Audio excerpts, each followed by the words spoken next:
Hello and welcome to the Lord of Trolls Wills It. I'm J-M, and with me, as always, is my esteemed co-host, Matthias the Realm Builder. Matthias, thanks for joining. Oh, thanks for having me. Always a blast to hang out with you and chat CNC. I'm telling you, I realize that just by the virtue of the fact that we're doing a show about it should show how much we like things. I don't do shows about things I don't like, and if I get something into the rotation where I'm like, at least once a month, I'm going to have a regular show about this, it means I love it. And what I wanted to talk about today, we got a lot that we could talk about. We wanted to talk about Aired and just break down Aired and go through all of the new little Aired expansions that are coming out. Our next episode, we're going to talk about the new Codex Infernum and Exaltum, which both of us were just seriously blown away at the quality jump, especially in the art, especially in Codex Infernum. Yeah. But I figured, why not? We both are running Castles and Crusade games right now. So why not take some time to actually talk about our games that we're running, why we chose Castles and Crusades, and what we're doing and how we're making CNC kind of ours. And so I figured, why don't we start with, you're running it in, it's your Realms of Yore. That's correct. So tell us about Realms of Yore. Tell us about, give us the high level overview of what the campaign's about, and then we'll get into why you chose CNC for this, and then why you're also because you're actually designing custom classes for the setting, which is fantastic. So I ran Castles and Crusades in Greyhawk for quite a while. Also ran AD&D Second Edition in Greyhawk. This is within the last few years. And 12 months ago, almost exactly, it was the end of 2024 in December, I contacted my weekly group and I said, hey, you guys had a lot of fun with CNC. Let's run some more CNC, but I'd like to do it in my own setting and kind of just doing my own stuff. And there are a few reasons behind that. One is I love creating things, and two, I don't have the luxury of so much time to read so many pages of lore all the time on someone else's setting, no matter how amazing it is. Yeah. And if you're going to do it in Harn, let's just be honest. Yeah, exactly. Unless, Harn, there are some exceptions, Glorantha, Harn, stuff like that. And I wanted to combine a lot of the aspects that Trollord Games over the years has published. And part of that is I love their codex books that are their mythological books. Yeah. They're on Celtic culture, Germanic culture, Greco-Roman, et cetera. So they've got a number out there, and kind of create a custom world where we have our real world mythology built into a parallel world, a world where Arthur existed. Yeah. And things like that. And because I just found it interesting, it's a touchstone. And Trollord Games does such an amazing job of translating history and mythology into gameable content. Well, and it's also a throwback to the games that we love, AD&D. That's what a large chunk of deities and demigods was. When you look at Second Edition, there was, I forget what the Second Edition book was called, but we had Legends and Lore. And then I just picked up the the Gods and Legends, where they kind of just coalesced, here's the gods of Aired, here's the gods from all of the codices into one book. Yeah, and that for me was important, just that, because I love our legends and mythology we have on Earth. Yeah. And to kind of put it in a world, my players really responded to it. And then obviously you throw in your own twists and changes and stuff like that. Oh, yeah. And use it also as a playground to test theories and classes and push the boundaries a little bit. And you're not worried, because I'm one of those people. I know everyone says you don't have to worry about butting up against canon and lore, but as an historian, it bothers me. Yeah. And I want to stay true to, say, Gary Gygax's vision or Steve Chenault's vision for Aired.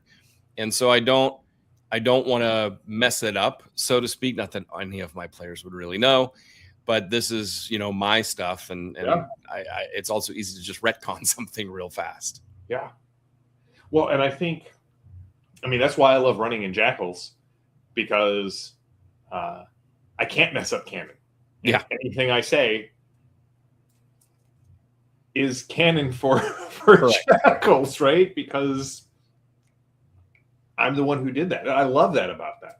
So you've been running for a year. How has your group responded to it? How has the campaign been going? What has really stood out about running this in Castles and Crusades? Well, the thing we've been running it for a year. It was a little start-stop in places just because some people had to travel and some people moved houses, the way life happens. Yeah. But we run it every week. And so, we usually get 2 to 3 sessions in a month. That's like your typical batting average for a weekly campaign with adults, with lives. They responded really well to it, especially because I use I use certain optional rules out of the CKG. Okay. For instance, we don't use Vancian magic. We do a combo of the mana points and roll to cast system. I think that's the way I would run it as well. It's a different flavor. They like it. They respond to it really well. I don't have a problem with Vancian magic. I love Vancian magic. Oh yeah. But for this, it works really well. And you have the tools, just using different tools, using equipment wastage rules, because I like it, versus the equipment saving throws you had in AD&D. Yeah. So they've responded to it really well. And the nice thing is they understand the system, because the Siege engine is easy to understand and easy for me running it to work with. That's awesome. Now, you've created 2 classes. I've had the privilege of reviewing one. I need to send you notes. I'm saying it online live so that I remember to do it afterwards. The Charlatan class is great. So why did you decide for your campaign to start introducing your own classes for this? Well, why not? On the one hand, the nice thing with CNC, it's easy to build. They have wonderful templates. If you have the Adventurer's Backpack, and I'm excited to get the new Reforged edition. I've seen the PDFs. It's awesome. And you have just the basic book. You have a lot of templates there. And you can honestly take those building blocks, mix and match, and it's really hard to break. It's an easy to balance system, because it's not balanced in a, call it Pathfinder 2nd edition way or a D&D way, 5e way. It's more balanced in a AD&D way. Yeah. It needs to fit so that doesn't outpace other classes. But the way it's set up in the world, it's not really overly concerned with that. And you have those templates to do it. And I just like tinkering. It's a bug of mine. And it's a nice thing, because I would never be able to be a coder, because I don't understand code for computer games. So I'd never be a modder. So this is my version of being a modder. Oh, yeah. And just having things built into the setting that are setting specific to me, but you can obviously extrapolate that right away. And some of it's just little tweaks, like bards. The CNC standard bard does not have any spell casting. Yeah. In the Adventurer's Backpack, they have a spell casting option for the bard. And I decided only gnomes, and I love the CNC gnome. It's probably my only version of the gnome that I really, really like. The only spell casting bards are gnomes. Part of that is because I have a player who loves to play gnomish bards. And I'm like, okay, I'll hook them into it. They get to be this, and only they do. And I've always found the Bon Jovi bard in combat weird. The guy in the back playing music and buffs everyone. So instead, it's more druidic in nature, and they sing the songs of creation and nice. Basically work with spirits. It's almost more a clerical druidic class. Yeah. But then, I had there's the knight class, and then you've got obviously a wizard class. And in CNC, you've got not just multi-classing, you have class and a half system. Yeah. And so I did a class and a half knight wizard for elves. And I quickly realized let's just make it a class on its own, so it doesn't quite have the natural penalties in progression because of the XP thresholds are really high, and basically built an Elven Knight Fey champion, and then the Charlatan as well, which is kind of like an illusionist in a way. I really want to see the Elven champion with some twists. So it's just CNC gives you those building blocks to do it, and it's just a lot of fun. Yeah, awesome. Well, I'm also running a Castles and Crusades game and preparing for the inevitable eventuality whenever our Wednesday night group has their TPK or our long-term. I mean, we've been playing Palladium Fantasy now for about a year. Mm-hmm.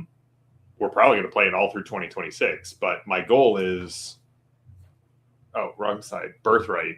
I want to do a Birthright campaign, and I think the reason is, I think out of all of the games that I love, Castles and Crusades, porting stuff from second edition, which is my favorite edition of Dungeons and Dragons, to Castles and Crusades is nearly seamless. And on top of that, that's right. And actually, like half of my Castles and Crusades group is actually in the chat right now. On top of that, it is not like, I love Thaco. I love the way Thaco progresses, but I understand that on some just intuitive level, ascending AC, it's one less stumbling block to bring people into a second edition game. Yeah. And so I'm really excited. Somebody put out an amazing, if you go to birthright.net, you can download, I'm actually going to start digging into it tonight, like a Castles and Crusades Birthright conversion. And that is, I just got all my Birthright books over there. I want to run Birthright. I finally got Mattias into Birthright. And so I think my Wednesday night group will eventually either be a Castle Zygag, Castles and Crusades group, or a Birthright group. And yes, if you want to see how amazing Castles and Crusades is, I will put a link in the show notes. Knights of the Smith Dinner Table just had Jeremy on, and Jeremy ran the starter box as an actual play on their channel with sadly, DM James logged off basically immediately to play producer in the background and make sure it all ran smoothly, which it did. So that came out of our dinner at Gamehole, didn't it, James? Tink found this amazing dive with great burgers and cheese curds. I'll take you there this year or next year to when we go to Gamehole Con. And then hopefully in 2027, Mattias and I will both be at Gary Con. That bastard gets to go to it this next year. Every year, man. But I'm running it in actually Gods of the Forbidden North. I have completely fallen in love with Gods of the Forbidden North as a campaign setting and as an adventure. It's not, well, he gives you the option. I don't know if I told you this, Mattias. He gives you the option to like run it as an adventure path where you go from this dungeon to this dungeon to this dungeon. Mm-hmm. And he's like, if you want to do it, that's just an option, but it's designed as a kick your players off the boat and good luck. Good luck. There's a giant castle on the opposite side of the lake. Maybe head there. And it was designed for OSE. And OSE was one of those games that I had on the shelf. I always kind of admired and was just never going to run. And sadly, and I know you're going to hate me for this, Mattias, but Swords and Wizardry was right up there with it. It's like, if I'm going to run an old school game, either it's going to be 2E, or it was either going to be Axe. If it was generic fantasy, it was going to be Axe, or it was going to be Castles and Crusades. Hyperborea is probably my favorite old school game, but it is so tied to Hyperborea that I would never port it to. No. You know what I'm saying? It's just, and so when I got Gods of the Forbidden North in, the massive 2 volumes. Volume 3 is apparently, according to the interview that I just did with Rob, the PDFs will be going out hopefully this month for Volume 3. Nice. Which is the Mega Dungeon. And I'm very, very excited about that. Anyway, I immediately wanted to run it. And I was like, all right, well, we got to put together a game of this. What should I use? And there was really no question in my mind. I wasn't going to use OSE. Sorry, OSE. I just jumped right into Castles and Crusades. We put a group together. And what's really interesting is it is, and I keep going back to their original tagline, it is a Rosetta Stone. You can take any D20 game. And with, I don't think I changed any of the stats because it's statted for OSE, you have both descending and ascending armor class. You have base attack bonus, and you have, your Thaco essentially. So I could run this, I guess, in 2E if I wanted to. Because Castles and Crusades is so based on the AD&D framework, hit dice work the same way. There was literally no changes that needed to be made in order to get Gods of the Forbidden North to run completely smoothly with Castles and Crusades. And I think for me, that is the coolest thing about Castles and Crusades. If you are looking for a D20 game that can run any of your D20 products, but you want something that's, I'll use the 0 to hero as opposed to hero to superhero scale, if that makes sense. I mean, we've talked about that, right? Like, how do I want to, I always try to say positive, so I'm going to try and say this positively. I think that's one of my problems with 5th edition, is that 5th edition tries to do 0 to superhero as one 20 arc, or 20 level arc. Draw Steel and 13th Age are like, hey, we're going to start you off heroic, and then you're going to end up as Superman. But when I'm playing like true D&D, I want to start off as the guy who picked up his dad's sword and ends as Batman. I don't need all of my characters in the group to end up as Superman. I understand that, like, wizards, especially in games that have... All right, I'm going to go off on a tear. Castles and Crusades and games like it, their game balance, as Mattias said, they are not balanced against every class. But every class is balanced against each other 2 ways. Demographically, if you enforce attributes requirements for classes, a paladin is inherently more powerful than a fighter, but it's harder to qualify for being a paladin. So the demographics are enforced through the die rolls. Yeah. But also, a thief is going to level way faster than a wizard, and that's where the game balance is. The wizard is going to level slower because each level that they take is a massive power jump compared to the individual levels that the thief is accumulating. So if you want something like that, here's the thing. You could take a 5th edition adventure and run it in Castles and Crusades. Yeah, there's even a conversion for it. So Kwood Publishing, who does the World of Mirror, and I'm just reminded of this because I did a backer kit campaign of theirs that I backed, and part of that I got the World of Mirror book. And even though it's, statted or written for 5e, there are no stats in the world book, but some of the adventures of 5e, they actually on backer kit put out, and Trollord Games has this, I believe, on their website, a conversion from 5e to CNC. And so you can run that relatively simply. I'd say 3rd edition the same. 3rd edition's a little crunchier than 5e, so there's a little bit more, we'll say, math in there. Yeah. But 3rd edition, there are a lot of adventures that came out for that, or Pathfinder 1, but you can absolutely do it. You can scale it one way or the other way, up or down. I think Rob with Gods of the Forbidden North also did the smart thing in doing it not for base OSE, so for BX, but for advanced OSE and splitting race and class, which then just makes it easier if you're going to run AD&D, Osric, Swords and Wizardry, Castles and Crusades, Axe, blah, blah, blah. I mean, just going through there just makes it a little easier that way.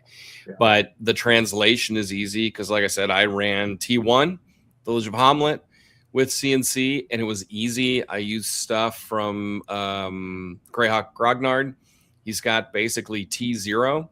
Oh, yeah. No, his updates to the... Yep. Where you go from Hardby to Hamlet, and there's a reason to be in Hamlet, and that is statted out for Osric or for Adventures Dark and Deep. Yeah. AD&D.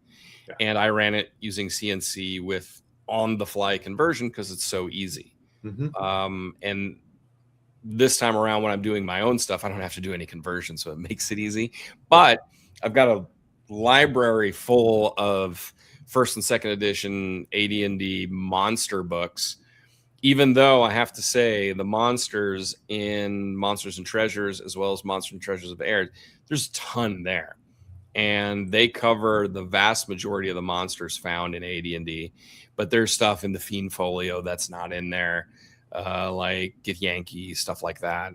There's stuff in all those compendiums that got published for second edition that aren't in there, and the translation is super easy. I mean, that's the beauty of Castles and Crusades. It can scale however you want it. Like, there's a level of crunch you can add and detract from it, depending on you can turn those dials on crunch. I kind of go mid crunch dial. That's why I have things like equipment wastage rolls, which I recommend everybody to utilize out of the CKG.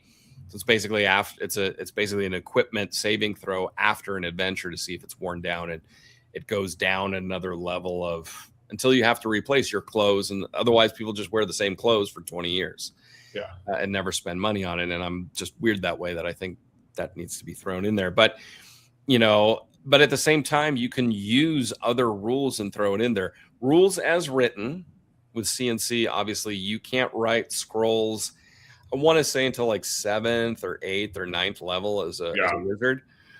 Well, I use the Holmes Basic scroll that rule that you can write scrolls at level 1, and then I use the costs and the mechanics from the CKG. So you still need to make an intelligence or a wisdom or whatever it is check versus the spell level to see if you were able to write said scroll. But it's easy to use, and it doesn't break the game. It really, really doesn't. No, and that's the Siege engine is so well designed. You would actually have to work specifically at breaking it to get it to actually snap. Yeah, I'd say I'll tell you how you break it.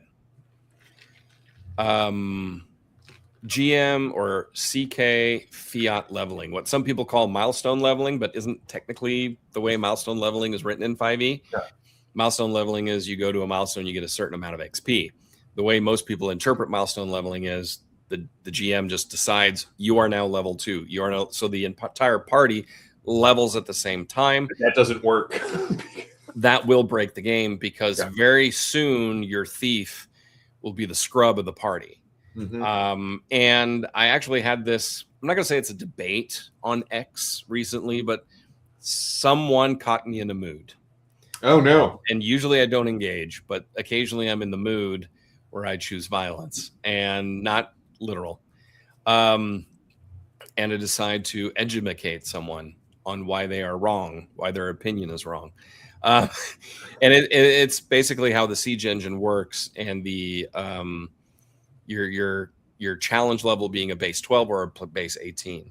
And they didn't quite understand. They said, well, what attribute score do you need to get a +6? you can't get your strength high enough to get a +6. I'm like, no, you are not understanding the concept of primary, secondary attribute. And I basically changed the verbiage on it. The way you have to look at this, and this is the power of CNC and why it's so easy to port, is you have your primary attributes. Look at it as that is your proficiency. That is your expertise. Those are the attributes in which your character got the most proficient with. I don't want to use proficiency bonus because that's a 5e thing. Yeah. But basically, you are very good at those 2 to 3 things, depending on if you're human or demi-human. And then the rest, you're like everyone else. And your base level, you're trying to hit an 18. Everything else, you're trying to hit a 12. Yes, it's technically you can. There are rules in there that said all target numbers start at 18 and you just get a +6 in your primary. But it's not an attribute bonus as such. Yeah. And that's the one recommendation I make. I tell people is buy into the different speed of leveling. That makes it an enjoyable game. I had people ask me about, to dive into martial classes, the fighter sucks compared to the ranger. And I told them, no, the ranger has more things they can do. Yes, but the ranger is limited. The fighter is open. Yeah. By what I say that is you need to bury all 3 of your primary attributes tied to your ranger class to be able to do all the ranger things at the highest level of, I hate to use this term, optimization. Yeah, or proficiency, right? Proficiency. Whereas the fighter, you only need strength as dictated. If you're demi-human, then you have another, you have 1 less, but you're more flexible. Then you can throw your 2 primaries or 1 primary into whatever you want. There's no other dictation there. You are a more open, flexible class. And that is the other thing where with AD&D or with TSR era D&D, you had level limits or attribute minimums to do certain things, to be a certain class, to be, if you're a demi-human, to then be able to do certain classes and so on. CNC doesn't do that explicitly. It does it implicitly. Yeah. So every CNC campaign I have run, someone has played an elf ranger, even right now. And the ranger is best played as a human. Because to do all of the ranger things, you need to bury all 3 primary attributes in there. So you need you need your dexterity and dex, right? And dex and wisdom. Yeah. As I said, wisdom, dexterity, strength. Like you need all of those to do all the things, because tracking is wisdom. Mm-hmm. Dexterity is, these are just aspects of being a ranger you need. And so if you're a demi-human, you only get 2 primaries. You're not going to be good at one of the things. And somehow everyone dumps stats wisdom. And then when it's down to wilderness survival and tracking, it gets pretty interesting pretty fast. That's a really good point, because so I like playing fighters, but I always like playing fighters that have intelligence as a primary attribute. But I also like the fact that in my 2e game that I was running in Axia, all Richard wanted to play was an Elven Ranger. Mm-hmm. And he went through 4 or 5 characters and could not roll a ranger, because rangers have everybody talks about the paladin. If I remember correctly, the ranger's harder to qualify for than the paladin. Yeah, the paladin, it's the 17 charisma that trips people up. It's 17 charisma, but for the ranger, there's 3 or 4 that have to be 14s and 15s, and it's near impossible to get if you do 3d6 down the line. Yeah, if you do AD&D 1E method 1, which is 46 drop the lowest, arrange to taste, it's easier to qualify for. Yeah, AD&D 1E was not as mudcore as some people want to make it out to be. No, and I hate that term. Yeah, it's not as dark and it's not as great. It's not as dangerous. And anyway, Castles and Crusades is a little bit harder because it's 3d6, and then you arrange to taste. But they don't have attribute minimum scores. But the class implies how you best arrange it, because everyone is going to, well, one, your class dictates one primary. Yeah. And then everyone's kind of do what's most optimal to at least get the most out of a class, and then you have some freebies, and that's why I think the fighter is the best class. I'm not going to disagree with you on that. So let me ask one last question, because so I talked about what I really want to run Castles Zygag, and we'll probably do, when we get our Castles Zygag books, there will be a review. Next, they just announced the second half of Castles Zygag, I think, is going live in April. Yes. And there's another backer kit. I gotta take notes for your show notes, JM. I gotta put James's one shot in here. And then I want to put the links to Castle Zygag 2 and Adventure Spellbook, which of course I will be getting. So that my goal would be to run a Birthright campaign using Castles and Crusades. That would be my... And you can do it because of it actually has domain and mass combat rules even in the CKG. Yeah. If you could convert one setting as like a white whale Castles and Crusades game, what would it be? Would it be Harn? I've got to just ask. Like, I would probably, the hardest would be Glorantha, just because there's some funky stuff there. I would probably, well, I mean, Harn would be actually quite easy because, and it would transition well with Castles and Crusades, because Castles and Crusades has like the engineering series on engineering villages and engineering towns. At some point, cities will come out. Oh gosh, that's a really good question, because obviously Greyhawk is already there. Forgotten Realms, it's very basic. Yeah. Dark Sun would be really interesting. Oh man. But I know that's been done. There's a Dark Sun conversion out there you can find if you just Google it. But as far as, let's say, if we take away D&D settings that are made for D&D, also be like Karamakos would also be. Well, yeah. I mean, the known world Mystara. Yeah. That. Okay. That take away D&D. If we take away D&D, I would. Yeah, Harn would probably rank super high in there.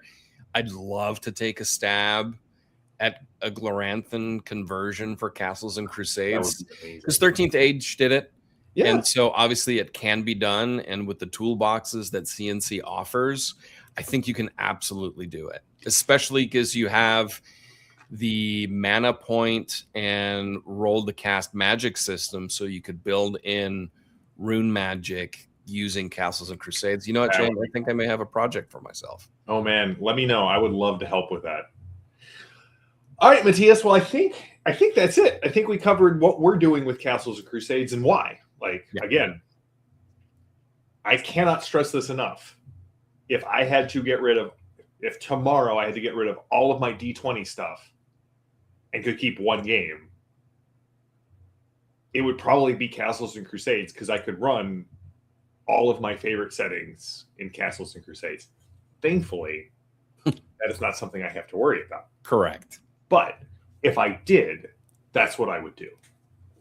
So we're going to try and get to, we're guaranteeing one show a month. We may try and get to the point where we're scheduling 2 shows a month, but I know that January is kind of up in the air for you.